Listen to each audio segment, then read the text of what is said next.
Na mtazamaji, tugeukie taarifa hii ya tanzia, na ni kwamba mwili wa afisa wa polisi aliyeuawa na magenge huko Haiti uliwasili humu nchini jana jioni katika uwanja wa kimataifa wa ndege wa JKIA. Mwenda zake ambaye ametambuliwa kama Samuel Tumpoi alikuwa miongoni mwa maafisa wa MSS waliokuwa wakikabiliana na genge hilo wakati alipopigwa risasi.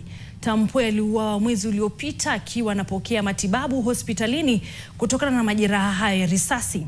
Jamaa, marafiki na hata baadhi ya wakuu wa polisi wakiongozwa na naibu inspekta mkuu wa polisi Gilbert Masengeli walifika katika uwanja wa JKIA kupokea mwili wake.